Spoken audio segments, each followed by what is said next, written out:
Okay, so we are going to begin by meeting our speakers for today. So speakers, if you could introduce yourselves.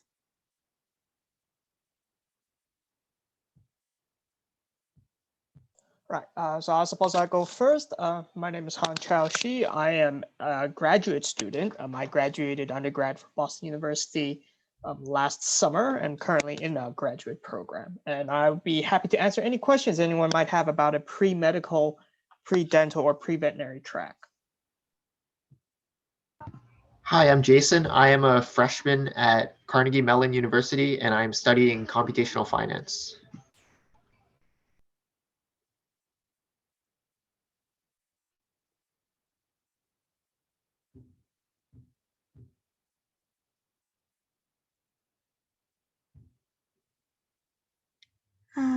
Grace?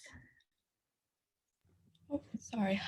Hello, everyone. I'm Grace, and I'm a freshman at Union College, studying biology and Asian studies, and I'm also in the Loom program. So if anybody also have questions on pre-med in the QA section, feel free to ask. Hi, I'm Sydney Barletta. I'm a graduating senior at Southern New Hampshire University, and I've been studying business administration.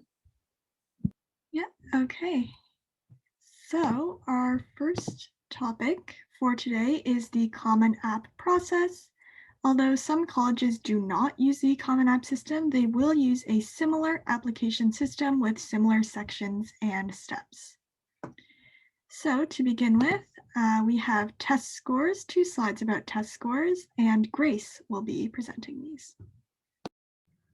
All right, so most people have probably already know about test scores like the SAT, ACT, AP, tests, IB.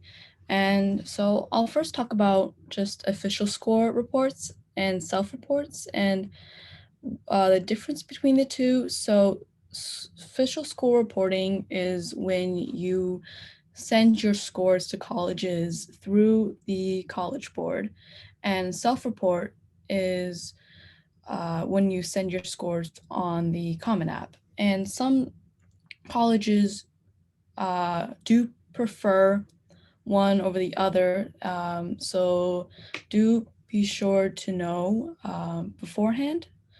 And so a good tip about sending scores is you don't need to send all your scores, probably no more than 3 scores from each test, like the SAT. I would say 2 to 3 is good for either SAT and ACT, no more than that. That is definitely enough already to show growth in your academics. And then super scoring is when colleges will take the highest score from each section of the test and put them together as one high final composite score. So, and many colleges do that because not all tests are perfect. So,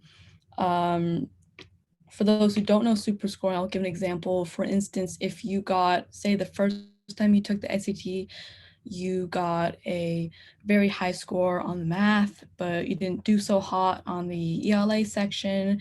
But then the second time, you did do good on ELA, not so hot in math. Colleges will super score and combine the highest ELA score from that second test and put that with your high math score from the first one.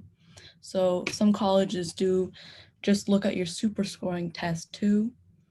And then there is a difference between optional, recommended, and highly recommended. And when colleges say that scores are optional, that means that you don't need to include them if you really believe that they don't represent your abilities and you're afraid that they might hinder your resume or application process.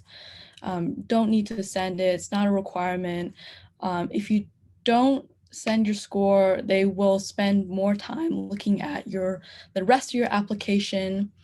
And then recommended is, it's different from optional. Admission officers, they highly encourage you to send them, but again, it's if you really don't think that it represents your academic achievements and abilities, then it's not a requirement. You don't have to send them.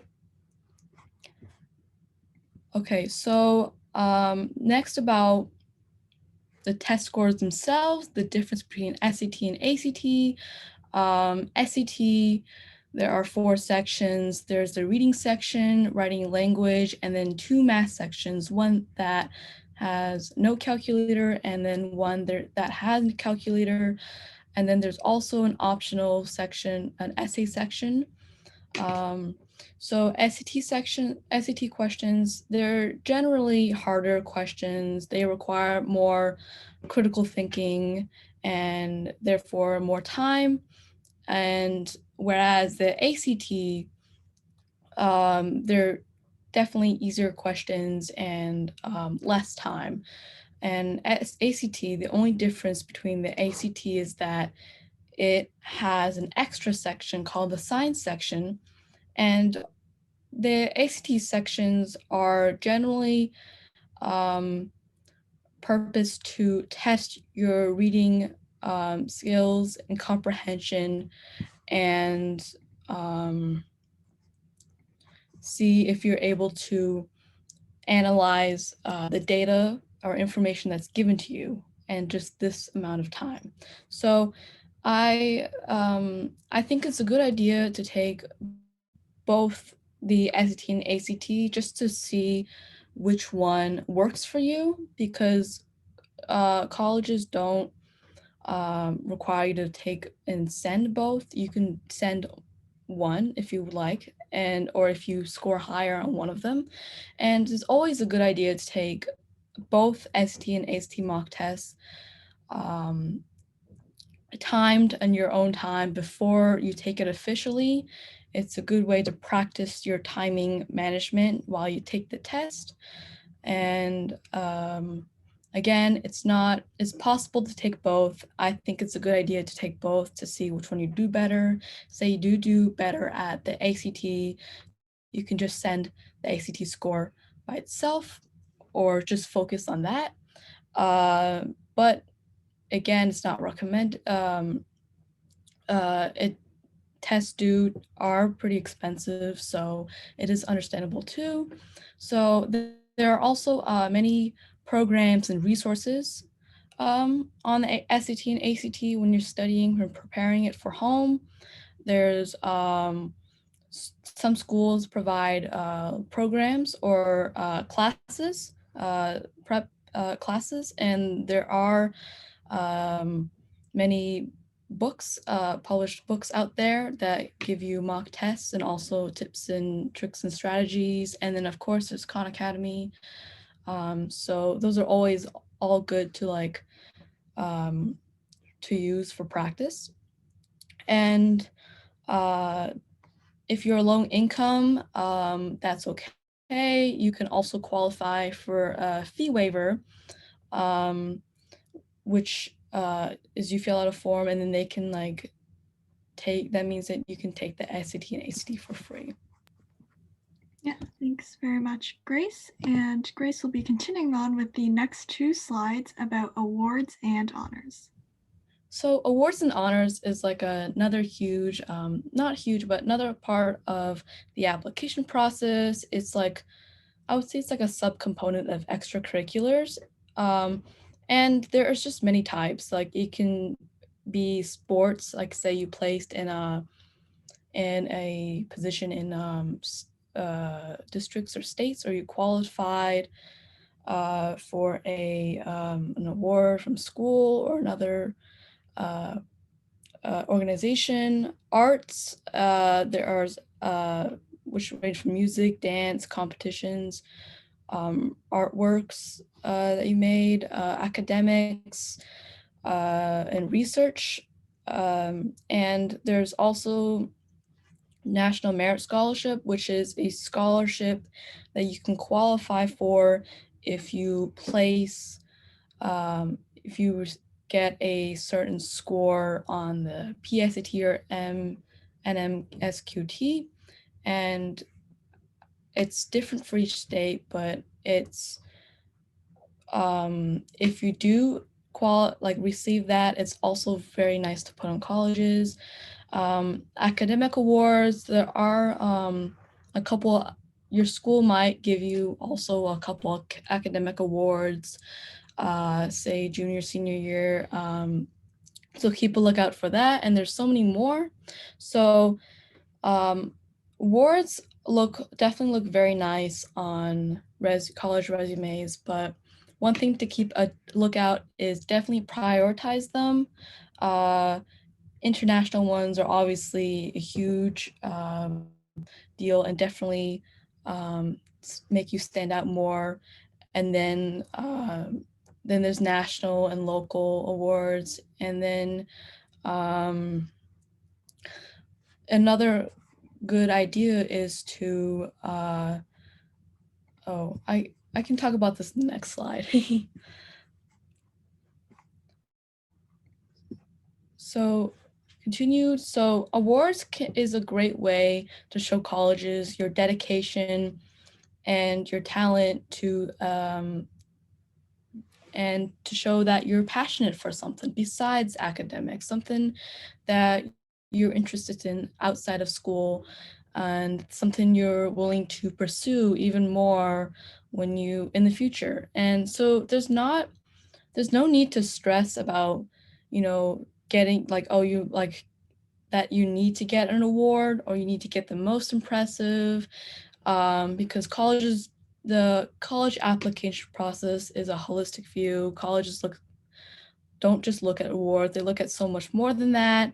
So when deciding to put an award on your application, think about the relevance of it to the rest of your portfolio and if there's like an interesting story behind it. So sometimes, say, if there's an award that, say that you're very passionate about photography and there is an award that is connected to that, and you have a very interesting story of how you found and decided to pursue this interest in photography, like that's a very good example of putting that award on your college application. And then, for instance, in this example, like if you are the MVP or JV on any sports team, it's worth mentioning that, and also mentioning if your team or you individually placed a certain at a certain level in districts or states. It's good to put that because colleges do like to see that you're not just trying new things, but also working hard and doing more and outside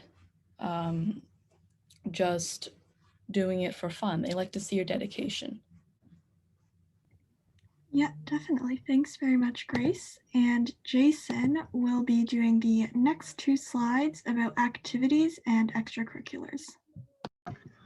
Okay, so for extracurriculars, you definitely want to prioritize quality over quantity. Doing a lot of activities you don't really want to go very deep into will make your schedule very stressful and you won't get as much benefit from each of them. You want to participate in extracurriculars that you're genuinely interested in, not because you think they will look good on your resume. During interviews, they may ask you about your extracurriculars, and you'll look much better if you have a few that you can go into great detail about. In your application, you also have a very limited amount of space to put extracurriculars, so be sure to prioritize the ones that are most important to you. Some good clubs for STEM-focused people are math and robotics teams, and if you like writing and speaking, consider Model UN and school government. These are just some examples. Be sure to look at everything your school offers and choose the ones that align best with your personal interests. If possible, you should take opportunities to do leadership positions in any clubs or extracurriculars you do. This not only shows your commitment to the activity itself, but also shows that you have the ability to work with other people, which is something that's very important to your success in college and in your career. In that position, you should also try to make some sort of measurable impact on your school community. These are great talking points for essays and interviews, and they further demonstrate your commitment. Yeah, thanks very much, Jason. And the next 4 slides will be about essays presented by Sydney. Thank you. So I will just share some tips, experiences, and then common mistakes about the college essays. The first one is to not let too many people edit your essay. Your essay is supposed to be special to yourself. And if too many people get their hands on it and try and make some changes that they think might be better, that isn't just, grammar errors or things like that, then it could potentially lose that special thing that makes it your essay and makes it unique to you. But don't be afraid to let other people read your essay and give you feedback. Family members, friends, these people know you very well. So, letting a different pair of eyes have a look at, maybe mistakes that you made, things you could add to it could be great, even though it might be embarrassing if it's a personal story, but having an unbiased opinion is always great to have. Don't limit yourself to a specific style of writing, but choose the style that you are most familiar with. Someone who's familiar with poetry may write a poem. For this, you want to be writing in a form that makes you comfortable, because that's when you do your best work. If you try and do a form that you aren't familiar with or aren't very good at, then it doesn't show you as a person, and it might not end up as good as if you did something that you are more familiar with. Keep your essay topic concise, about 650 words. If it's an essay that talks about you as a person, try letting your close friends read it and ask if they think it is you. This also, like I said before, your friends and family, they know you as a person, and if they read it and they're like, you know what, this seems like it doesn't really show who you are as a person, then potentially taking that advice and rewording it, because the people who are reading your essay, they want to get to know who you are, and the people closest to you know who you are and can tell you if that's what they see in this.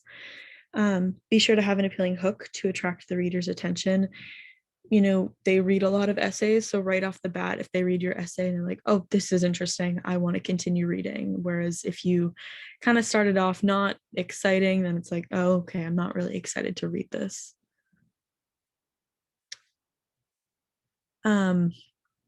Continuing with this, admissions officers are looking to get to know you as a person from your personal statement.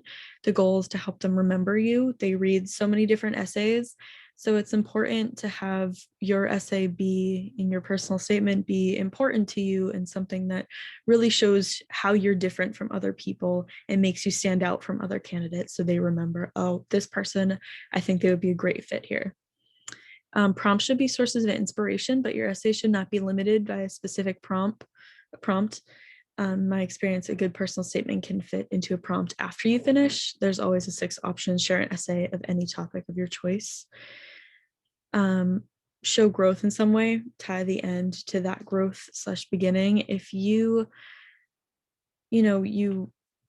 are showing the people who are reading your essay how you've grown in your time and how you've grown as a person, then you should be able to tie the whole essay should be able to tie together to how did you end up growing from this situation? How did you become a better person? Don't worry about the word limit on your first few drafts. Focus instead on the content. If you start worrying about, spelling errors and how much you're writing, then you start to kind of lose the focus of the paper. So being able to get all you want out on the paper first, and then being able to go back and figure it out will allow you to really figure out what you want to be saying, and then worrying about making it concise later is easier. So some of the common application prompts are: share something meaningful from your background, identity, interests. How did a particular time you faced a challenge affect you? Describe a time you questioned an idea or belief. Describe a problem you've solved or would like to solve. Describe an accomplishment that sparked personal growth. Describe a topic that you find engaging. Why does it captivate you? And share an essay on any topic of your choice. All right. So lastly, consider which perspective you are most comfortable to write from, first, second, or third. As I said before, the essay is personal to you. So if you're more comfortable writing first, second, or third, do that. Don't have somebody else tell you what you should be doing because it is your college essay. It shows how well you can do things, and focusing on what makes you most comfortable will allow you to write the best paper you can. Start from an in-depth conversation with somebody. This could be a school counselor, it could be a friend, family member, somebody you don't know very well, anybody, just to try and figure out a defining trait of yours that you want to showcase in your personal statement. Speaking to a family member or friend can tell you, you have this really amazing quality. I think this is what you should highlight because this is what makes you different from other people. And this is what I really like about you. Things like that could be really helpful. Lastly, think of a story that best brings out that trait. So how can you really showcase this to people? How can you really show the person who's reading your essay, these are the qualities that I have that I think would be really great for your school, and bringing that out in your essay. Yeah, thank you very much, Sydney. And the next slide is on recommendations and college advisors, and that will be presented by Grace. All right, so how do you get recommendations from your teachers? So first point is ask for recommendations from teachers who know you well and have seen you grow. So oftentimes this is usually not always, but sometimes it's the teacher you work with like junior year. So that's usually when you're starting to think about applying to college, and that's when teachers might know you the best. And ask early and give specific stories and details. So keep in mind that there are other students that will also be asking that teacher for recommendations. So it's always a good idea to ask them early. And sometimes you can always tell them too while that like before they're writing it, sometimes they can ask, oh, is there anything you want me to talk about specifically? Or you can like let them know, or give them hints like, of specific details that they like to talk about, or stories that might connect to your essay, or just something else that you might put in your portfolio. It doesn't hurt. And then finally, it doesn't have to be the teacher of the subject you want to major in. Because the whole purpose of recommendations is for colleges to see your character and your personality through someone else, through the eyes of someone else who is teaching you, like a teacher. And say you're interested in the science, the STEM field, you don't need to, if you're thinking of pursuing science in college, your recommendation doesn't have to be a science teacher. If there's another teacher out there, say a history teacher that knows you so much more, or has been with you and has talked with you so much more, I think that is more important. So next is college advising. Is a college advisor useful? So there are schools that have college advisors, and then public schools do have guidance counselors that are there to give you any more college advice and any advice on essay writing or career or finding interests. And so guidance counselors or college advisors they're a really helpful resource for strategic planning, but shouldn't only be your set of eyes on your application. They're only there if you have any extra questions or little things that you don't understand. A good thing to know about guidance counselors is since they are working with so many students, so they won't always have the time to reach out to you. So it's always a good idea to maybe every year to check in with them once in a while to see how you're doing, or just to ask just a couple questions about like, or if you're stuck on something like on figuring out what to do over the summer or during break, you can just go talk to them. And even that, like, that's a good idea, and that help them know you more, and that actually will help them give you better advice too, considering they will know you better. And some guidance counselors, they will also write their own recommendations for you for colleges. So by talking to them, visiting them a couple times a year, it really gives them a strong idea of who you are too.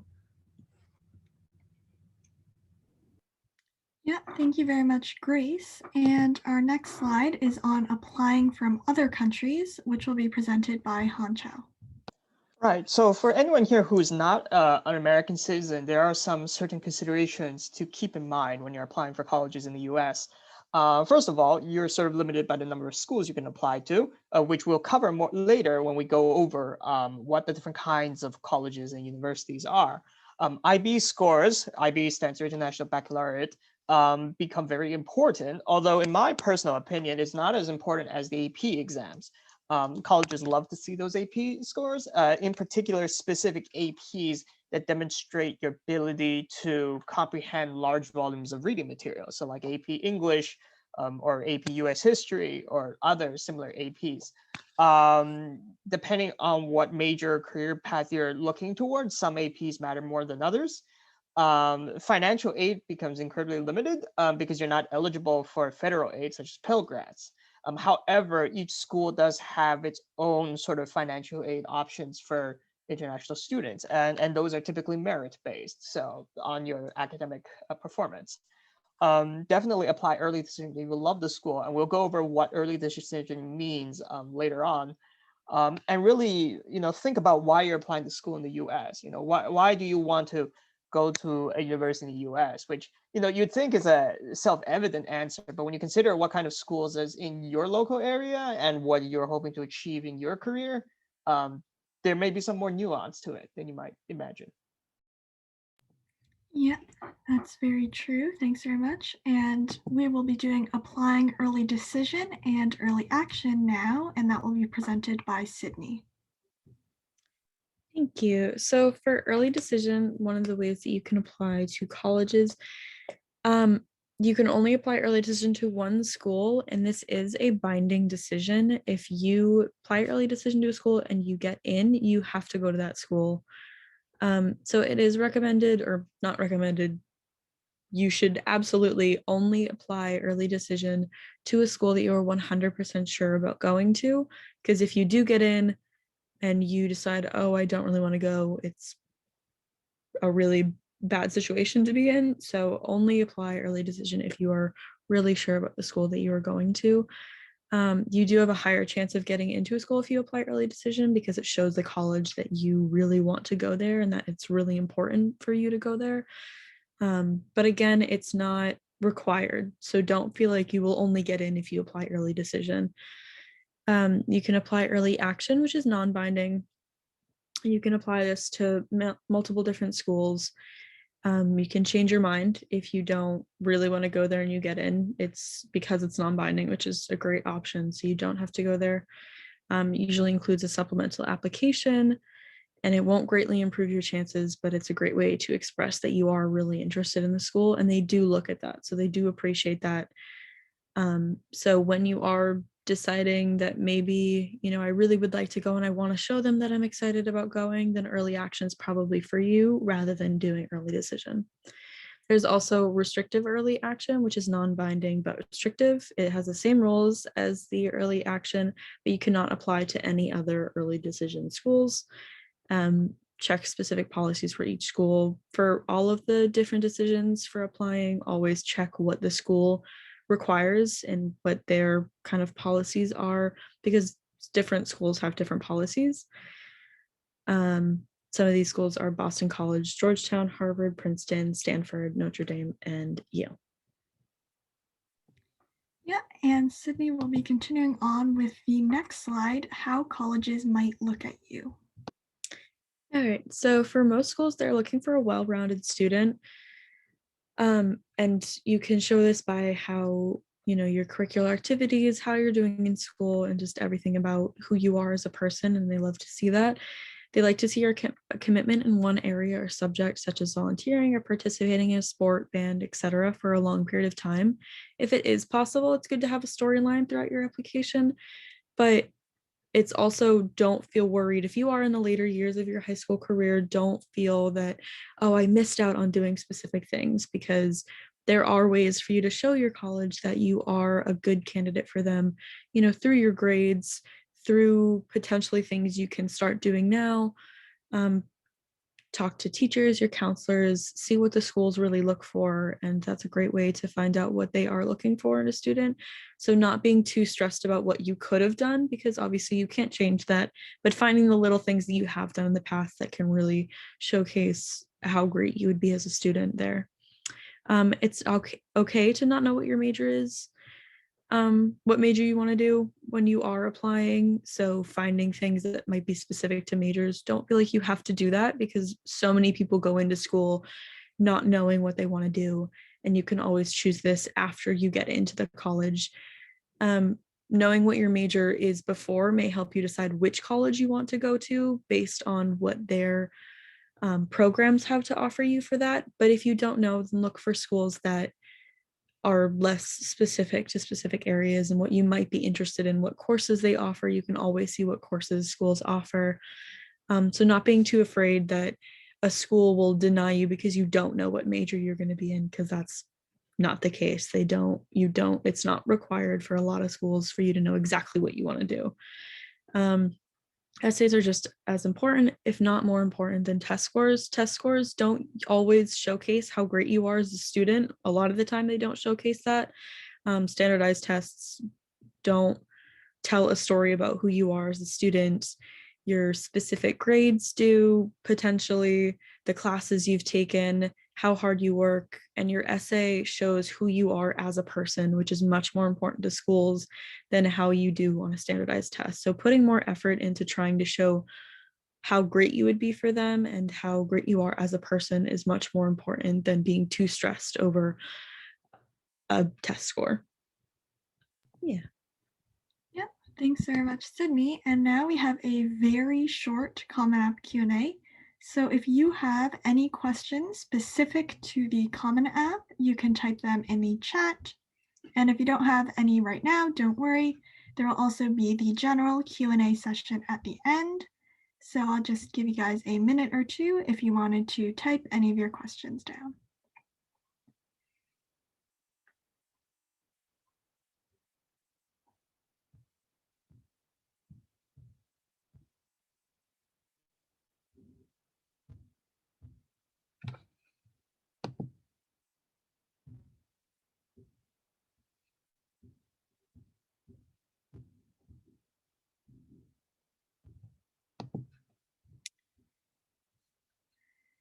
I'd like to know. Okay, so is that a specific schools program? I'm assuming yes. So this is actually just about the Common App, but we will definitely be saving that question to be answered at the end.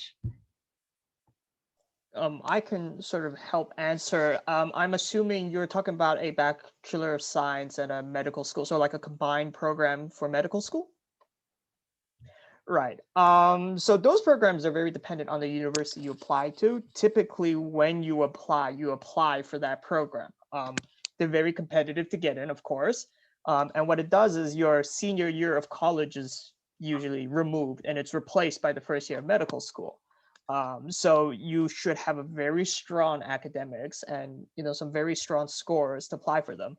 Some universities, for example, BU, they offer the option to transition to that program after your freshman year.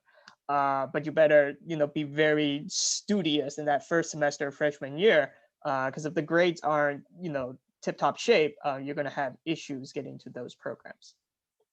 So it's definitely worth considering, but it depends on the school you're looking at. Yeah, thanks. Oh, yeah, sorry. I can talk a little bit about that because I'm in the LIM program, the Leadership in Medicine program, which is sort of a medicine pre-med program for Union College. So I guess it's similar, it's not accelerated, but for my program, we have the first 4 years as undergraduate, and we also have to take graduate school classes. And then after the 4 years, we have a spot at Albany Medical College. And so it's just, we don't have to go through the medical application again. We just automatically can go to medical school. So something like that, again, with what Hancho said, it's really depends on the school, and definitely it's very good to idea to do more research into these types of programs, because each of them have like different requirements or different specific details. For mine, I definitely agree. It is definitely more studious. There are different rounds, so they definitely look into your academic grades, but they also really focus on your passion for instance, the medical program. They really focus on your passion, dedication for medical. So they'd like to see on your resume if you have any medical related extracurriculars, if you joined any medical clubs, right? If you've done any volunteer work and community service, or done internships, research over the summer. They really like to see any programs or activities you've done outside of school that is related to that are medically related. So yeah, and if you have any more specific questions, you can ask me at the last Q&A at the end. Yeah, thanks very much, you guys. And so we already have 2 more questions. So those will be our last 2 for this short Q&A. The first one is, how can you make your storyline in your application?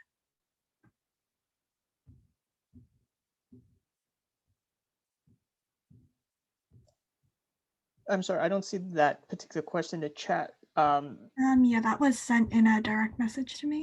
All right. But when you say how to make the storyline, well, I mean, your high school journey is a journey, right? You develop yourself as you begin. You're not like randomly, flipping back and forth. Then again, it might be that you were exploring multiple interests, but what do they say about you as an individual? Are you sort of exploring your curiosity in, the sciences or the arts?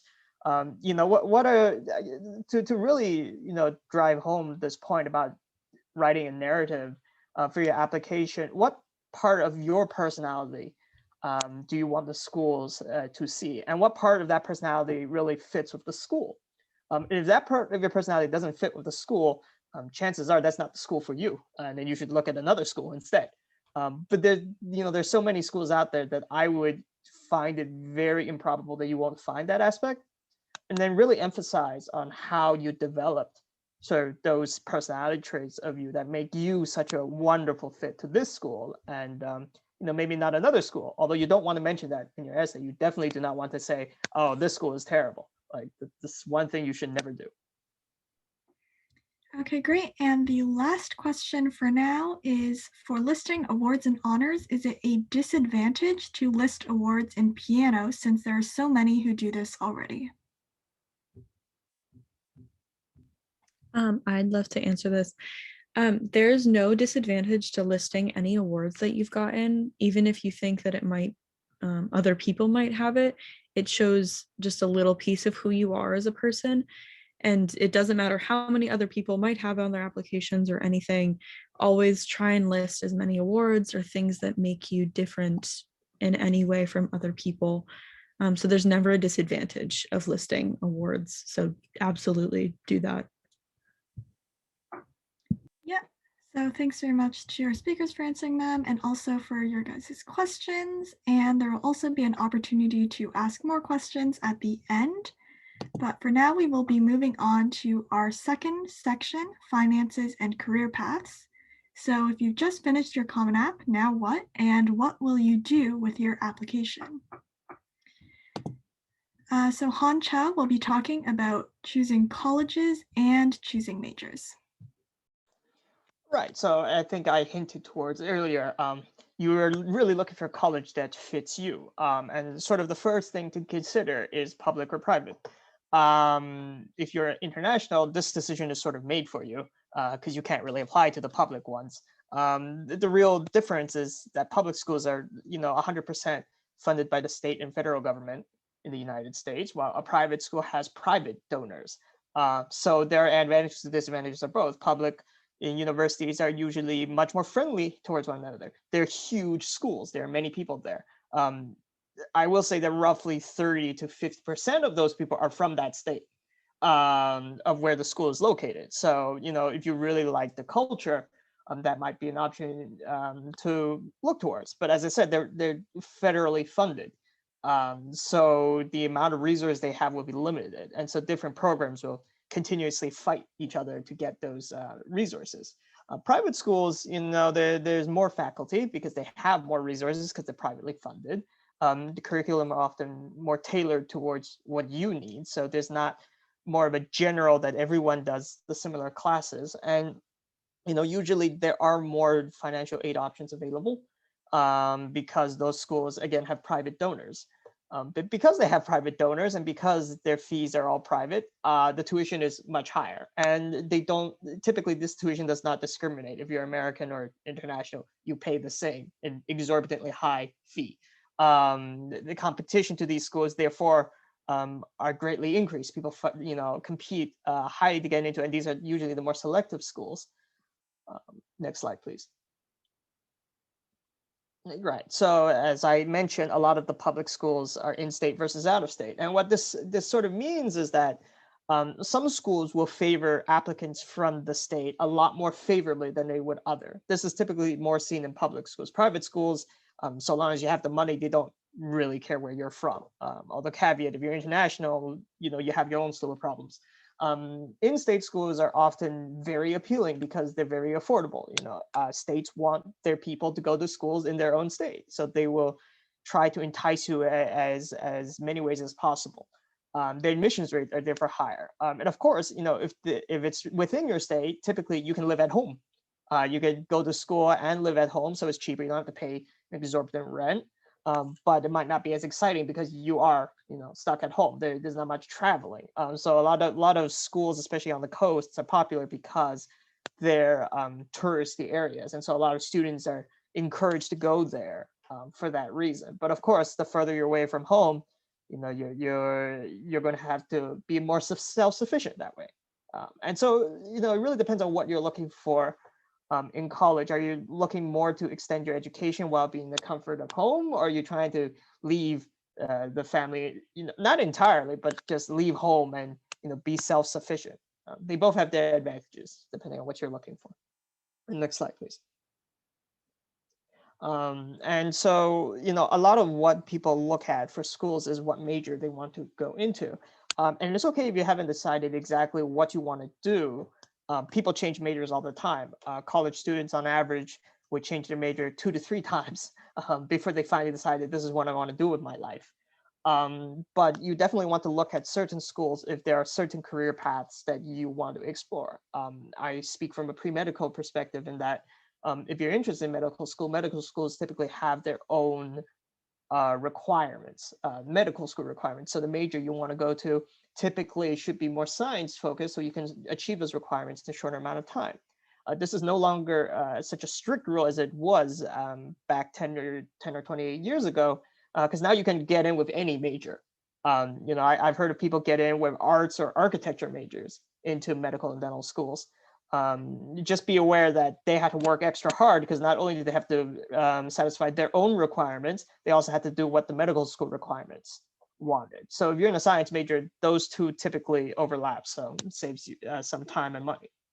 Another option is you could double major or take interdisciplinary majors that combine multiple majors at track. Again, it's a lot of effort because you're doing more work than other people. So I suppose the end of it all is to explore what you like now in high school, right? See what classes you enjoy and what classes you just absolutely can't stand. You hate history, so you're in history class and you're falling asleep all the time, but you love math. Then maybe you want to explore a career in mathematics and not necessarily as a historian. But don't feel pressured to, and this is the one advice that a lot of college students offer, but not a lot of college students do, is don't be afraid to sort of, one day decide, I don't like my physics major, I want to be a philosopher, and then drop everything and become a philosophy major. It's very doable. And typically the consequences aren't that bad if you do it early on. The later you push that decision, the more sort of locked you are in your major because you've already satisfied multiple requirements for that particular major. Next slide, please. Right, and because of that, some majors, they're more specific, so they require specific kinds of prerequisite work. Especially art majors, they want to see that you actually have an artist background. You're not coming here blind with no artistic experience at all. Some majors, such as science majors, they'll want to see that you can do well in science classes in high school, to show that you can handle sort of the stress during college. And a lot of this can really show in your interview, because you can say that I'm very interested in the program offered by this school in particular that no other school has. And then that is why I want to go to this school specifically and not any other ones. Yeah, all very great information there. And we're moving on to scholarships now, which will be presented by Jason. All right, so for scholarships, you should start looking for those at the start of your senior year. Especially for the merit-based scholarships, it'll take some time to find ones that are tailored to your specific strengths and interests. Many competitions in arts, writing, and STEM also offer scholarship money as prizes, so be sure to look for those opportunities whenever it's possible. And most colleges also have their own merit-based scholarship system. Most of the time, you'll automatically be considered for it, but check to see if there are any additional requirements to be considered for them in the specific colleges that you're applying for.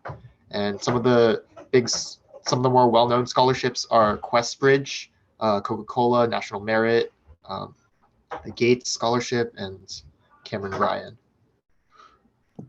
Yeah, and the next slide is about paying tuition, which is also Jason. As for making college more affordable in general, merit-based scholarships are only one part of that. The other half is needs-based financial aid. There are a few forms you'll need to fill out for that, namely the FAFSA, the CSS profile, and other institution-specific ones. And after you're accepted into a college, they'll probably give you a financial aid package a few weeks later based on the information you provided. If you're unhappy with any of the financial aid decisions you get, most schools have an option where you can appeal that. And other ways you can finance your education are student loans and part-time employment. Yeah, that's great. And now we will have one or two speakers talk about their own experiences in choosing their college or choosing their major.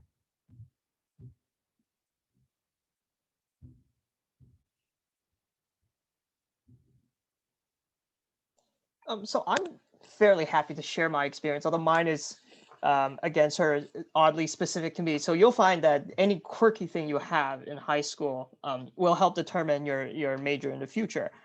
So I like miniatures. I like carving figurines, little known fact. And I was fascinated by the resins and the putties and the materials used to put that together. I also was very much interested in sort of biology. And I was not afraid of getting my hands dirty. Like most people, they recoil while handling, like when defeathering a chicken. And I just stick my hand in there, and I would not gag at all. So the career path that I'm interested in is dentistry, because it uses both. And yet, you ask any pre-dental applicant why they were interested in dentistry, that's typically not one of those stories that you hear.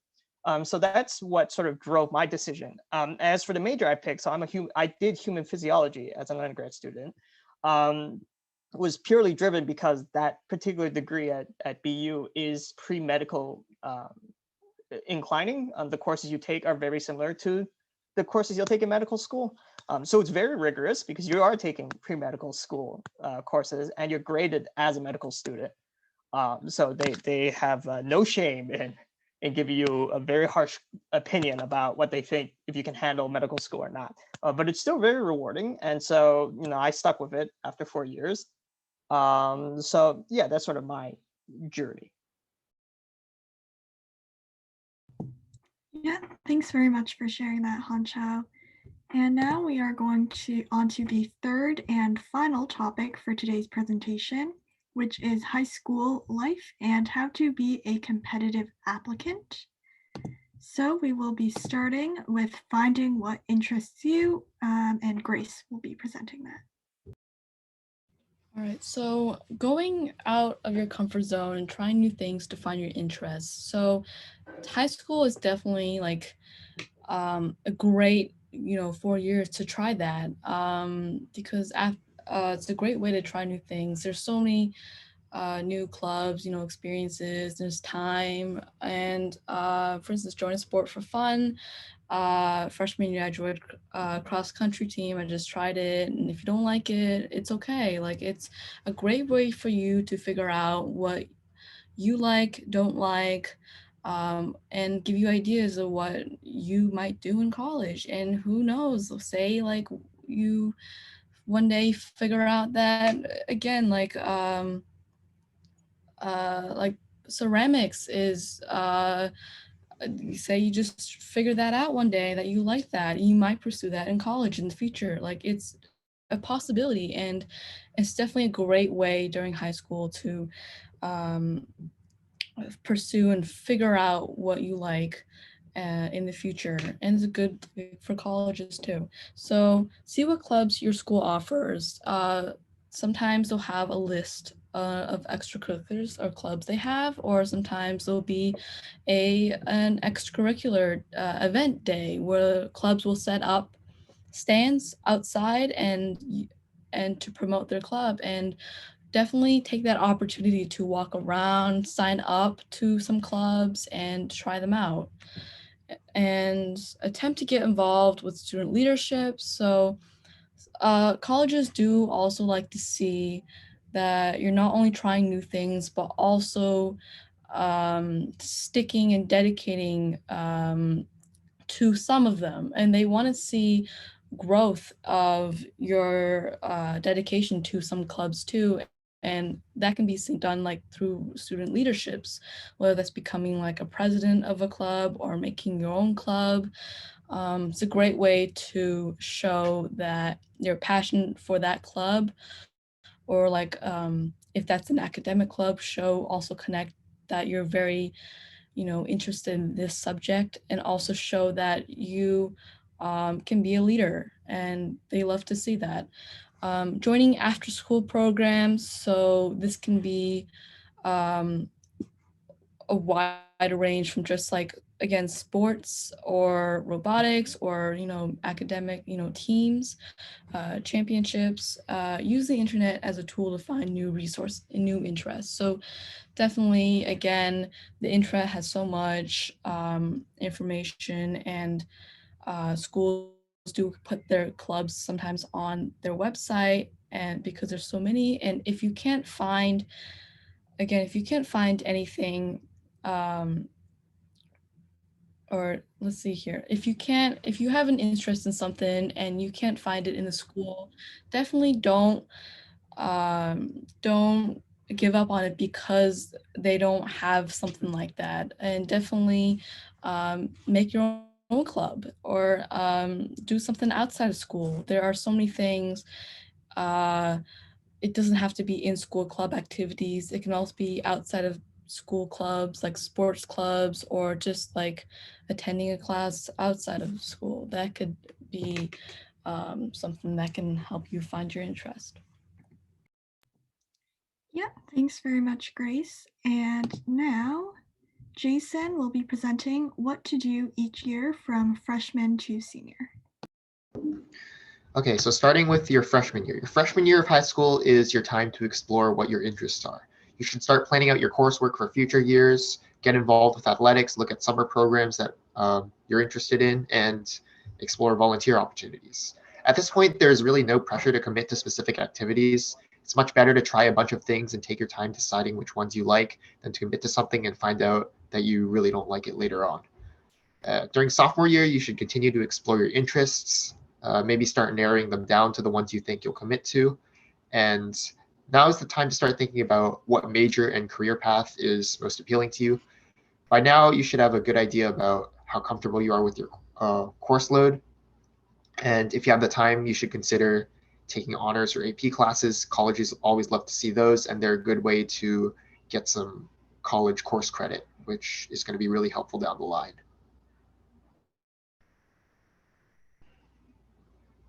And during junior year, you definitely want to start narrowing down your extracurriculars if you haven't already done so. And for the ones you do decide to pursue, you should try to get some leadership positions. Start prepping for your standardized tests, SAT or ACT. Junior year is probably the best time to take those. If you feel comfortable with your academic course load, again, take some more honors or AP classes. And by now, you should start making a list of colleges that you're interested in, maybe visit some of them in person. Junior year is stressful. You're going to be juggling a lot of different things. So remember to set aside some time for fun. All right, senior year, you're going to be doing your college applications. You should start working on your Common App early. My suggestion is to have drafts for your essays done by the end of the summer, so you don't have to worry about that on top of all your first semester senior year coursework and everything else you're going to be doing.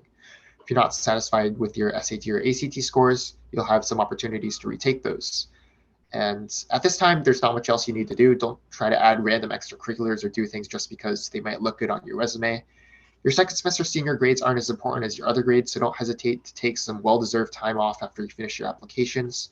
But you should do what you can to maintain them, especially if you have AP exams you're going to be taking for college credit. And finally, have fun, go to prom, enjoy graduation.